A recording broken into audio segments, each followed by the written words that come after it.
नमस्कार, आप देख रहे हैं भारत एक्सप्रेस और मैं हूं आपके साथ आंचल मित्तल।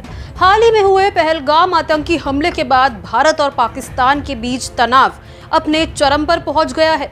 इस हमले के जवाब में भारत ने ऑपरेशन सिंदूर को अंजाम दिया, जिसने देश भर में आक्रोश और राष्ट्रभक्ति की लहर दौड़ा दी है।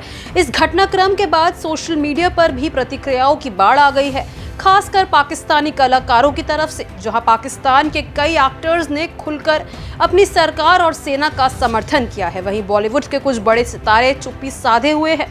इसी मुद्दे पर अब टीवी एक्टर और अनुपमा सीरियल में वनराज शाह का किरदार निभाने वाले सुधांशु पांडे ने अपनी नाराजगी जाहिर की है।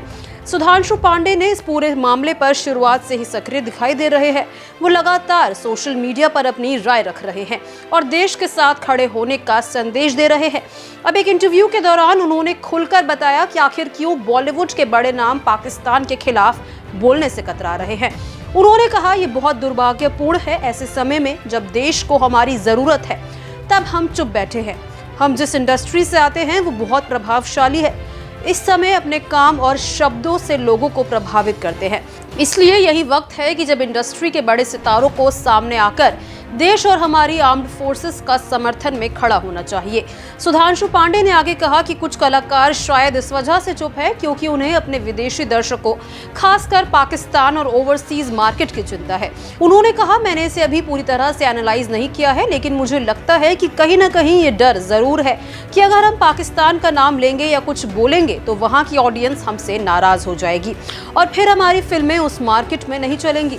शायद इसलिए डिप्लोमेटिक रहना जरूरी समझा जा रहा है। पांडे ने दो टूक कहा, ये वक्त डिप्लोमेसी से ऊपर उठने का है। ये वक्त है जब आपको अपने देश के साथ खड़े होने की जरूरत है। पाकिस्तानी एक्टर्स ने बिना किसी झिझक के अपने देश का समर्थन किया है। उन्होंने भारत में काम किया, नाम और पैसा कमाया, फिर भी जब उनकी सरकार की बात आई तो वो खुलकर सामने आए। सुधांशु का कहना है कि बॉलीवुड के 95% बड़े नाम इस वक्त गायब है। उन्होंने सवाल उठाया, क्या इन लोगों का कभी कोई वजूद भी था? क्या इनमें से कभी किसी में हिम्मत भी थी? जब ऐसे हालात हो और आप चुप बैठे हो तो ये दर्शाता है कि या तो आप डरते हैं या फिर आप अपने देश से कोई जुड़ाव ही नहीं रखते। सुधांशु पांडे के इस बयान ने एक बार फिर उस बहस को जन्म दे दिया जो हर बार भारत पाकिस्तान के तनाव के दौरान उठती है कि क्या भारतीय कलाकारों को राष्ट्र हित में खुलकर बोलना चाहिए, भले ही इससे उनकी अंतर्राष्ट्रीय पहचान को खतरा क्यों ना हो। इस वक्त जब देश आंतरिक और बाहरी खतरों से जूझ रहा है, सुधांशु पांडे जैसे कलाकारों की मांग है कि बाकी सेलेब्स भी खुलकर देश का समर्थन करें। निश्चित तौर पर यह विचारणीय है। सवाल सिर्फ अभिव्यक्ति का नहीं बल्कि जिम्मेदारी और प्रतिबद्धता का भी है। इसको लेकर आप क्या सोचते हैं, हमारे साथ कमेंट बॉक्स में जरूर शेयर करें।